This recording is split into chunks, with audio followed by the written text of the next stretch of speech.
You just promoted someone. 2 weeks later, they miss a deadline. What do you do next says more about your own psychology than it does about theirs, and most managers get the answer wrong without ever realizing they got anything wrong at all. The honest, obvious move would be to admit the promotion decision might have been premature and adjust. That is not what most managers do. Most managers defend the decision. They find reasons the missed deadline was circumstantial, unusual, not really indicative of anything. They keep the person on the same track, sometimes even accelerate it, as if proving the original call right becomes more important than getting the actual outcome right. This is not really about that one employee. It is a pattern with a name, discovered in a place that has nothing to do with corporate promotions at all. Cognitive dissonance. The psychologist who identified it, Leon Festinger, was not studying management in the 1950s when he found it. He was studying a doomsday cult. A small group convinced the world was going to end on a specific date, based on a prophecy its members believed completely. The date came. The world did not end. What happened next is the part that made the discovery so important, because it broke the intuitive prediction of what should happen when belief meets disproof. You would expect people confronted with undeniable, direct evidence that their prophecy failed to abandon it. Instead, members of that group did close to the opposite.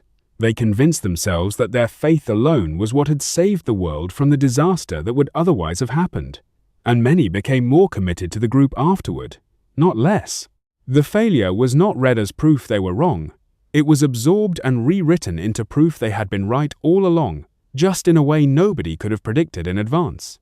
There is a useful, slightly uncomfortable analogy here to how a courtroom is deliberately structured, because it points at exactly what most organizations get wrong by default.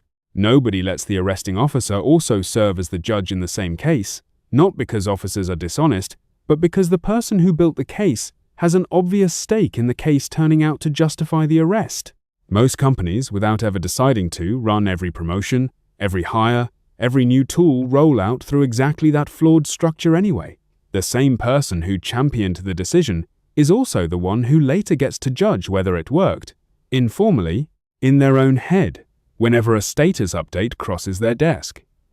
That is not a minor procedural gap. It is asking someone to be a fair judge of a case where they are also personally on trial, and expecting the verdict to come back clean.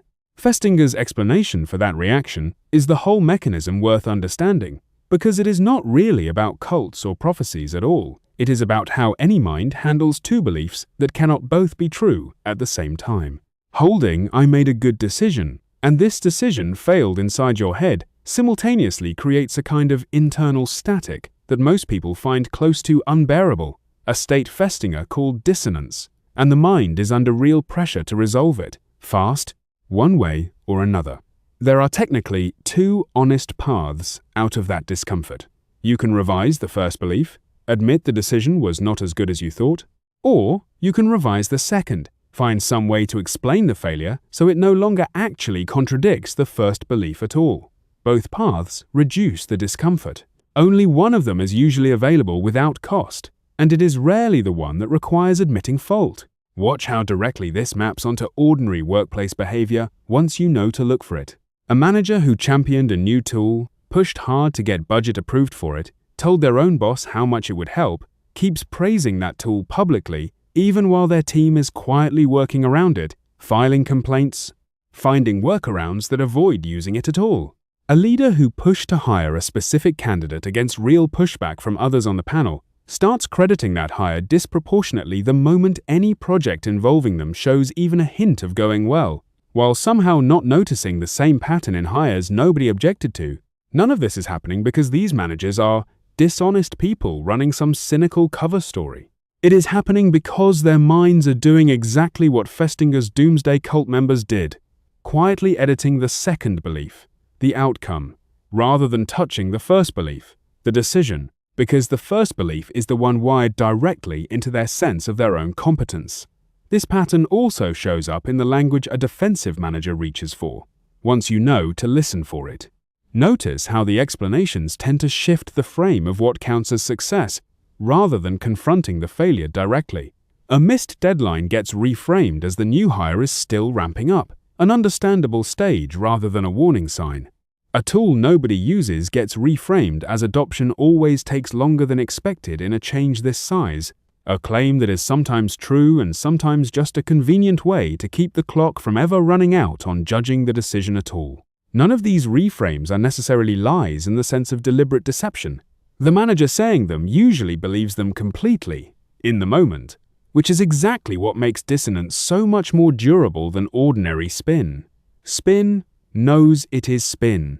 Dissonance does not feel like spin from the inside. It feels like a reasonable, nuanced read of a complicated situation, which is precisely why it survives contact with data that would demolish an argument the person knew was weak.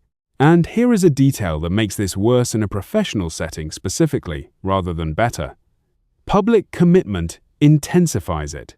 The more visibly and loudly you announced a decision, in a meeting, in an email to leadership, in a hallway conversation everyone remembers, the harder your mind works afterward to protect that decision from turning out to be wrong, because now the cost of admitting fault is not just a private twinge of pride, it is a public reputational hit, in front of the exact people whose opinion of your judgment shapes your next promotion, your next budget approval, your next hire being trusted without a fight. A decision made quietly, with nobody watching, is honestly easier to walk back than one announced with confidence to a room full of people, and that is precisely backwards from how organizations usually reward confidence.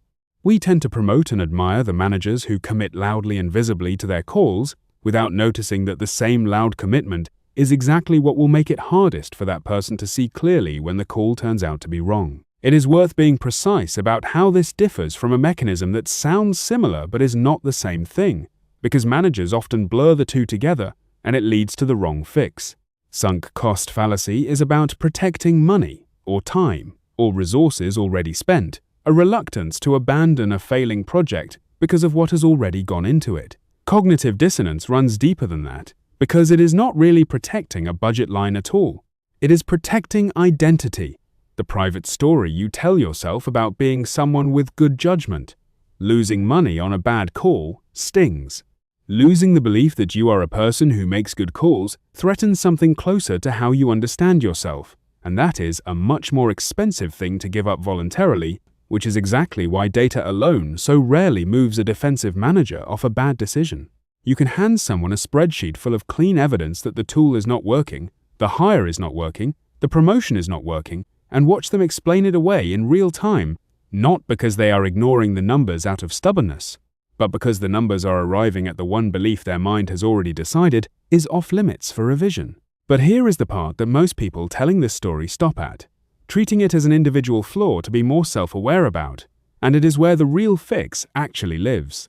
If dissonance is a structural feature of how minds work rather than a character defect in certain managers, then trying to solve it with more self-awareness, more honesty, more willpower to admit fault is fighting the mechanism on its home turf, and it will lose most of the time, in most people, including capable and well-intentioned ones. The fix that actually holds up is not personal.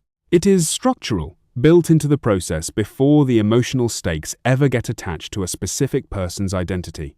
The clearest version of that fix is separating the decision from the decider before any review happens. If the person who championed the hire, approved the tool, or greenlit the promotion is also the person evaluating whether it worked, you have built a review process with dissonance already wired into its outcome before a single data point comes in. Hand that evaluation to someone who was not personally invested in the original call, someone with no reputation riding on the answer coming back positive, and you remove the exact psychological pressure that made the doomsday cult double down instead of disband. That person can look at the same missed deadline, the same tool nobody is using, the same struggling new hire, without their own sense of good judgment sitting on the other side of the scale.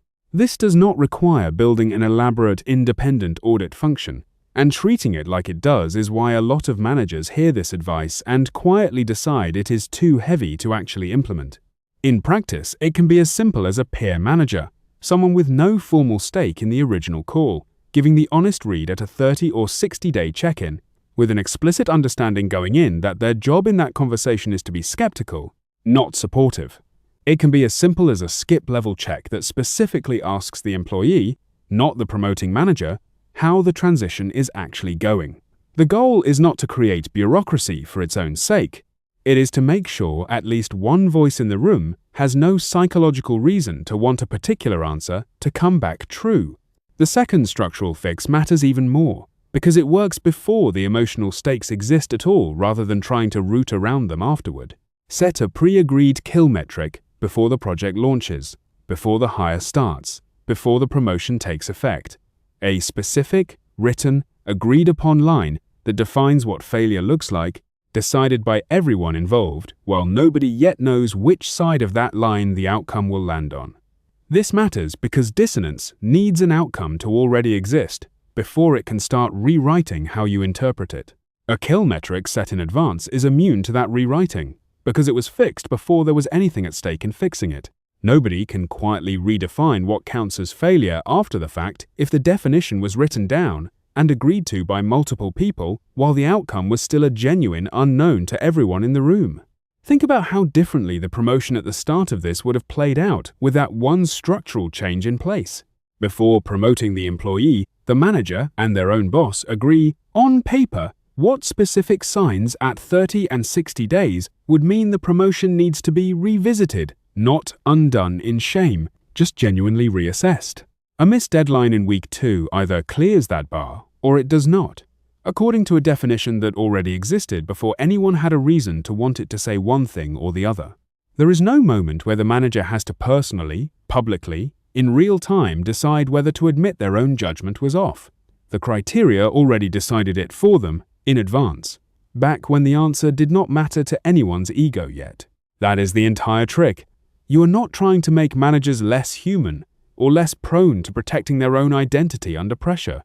You are trying to make the decision before that pressure exists at all. That distinction, exit criteria existing before ego does, is really the whole practical lesson compressed into one sentence, and it is worth carrying into every consequential call you make from now on. Decide, in writing, how you will judge whether this decision worked before you know how it turns out, not after. Once the outcome exists, your mind is no longer a neutral judge of it. It has a stake in the verdict, whether you notice that stake or not, the same way Festinger's cult members had a stake in a prophecy they had already told their friends and families was true. My own take, watching this pattern play out across enough teams, is that the managers who struggle with this the most are usually not the insecure ones people assume they are. They are frequently the confident, capable ones, the people who have been right often enough in the past that being right has quietly become part of their identity at work, which is exactly what makes a wrong call feel so threatening to defend against honestly. Insecure managers sometimes second-guess themselves too much. Confident, high-performing managers second-guess themselves too little, precisely at the moments they can least afford not to, because their whole professional self-image has been built on a track record they are, now, without realizing it, unconsciously protecting instead of updating. If there is a genuinely uncomfortable layer underneath all of this, it is that dissonance is not a bug that only shows up in other people's bad decisions. It is running quietly under most of your own confident calls too, right now, protecting a version of your judgment you have not been forced to test yet, and the only real defense against it is deciding the test in advance, before you have any reason to want a particular answer. So next time you find yourself defending a decision a little too energetically, a promotion, a hire, a tool, a strategy, notice the energy itself as a signal worth examining, and pause before you reach for one more reason it was actually the right call. Ask whether you are looking at real evidence or protecting the story you already told everyone about your own judgment. That question alone will not always change your mind, but asking it before the ego shows up is the only version of honesty that has a real chance of working. And if you want your management instincts sharpened like this every week, subscribe now. Next week's case study is already in motion.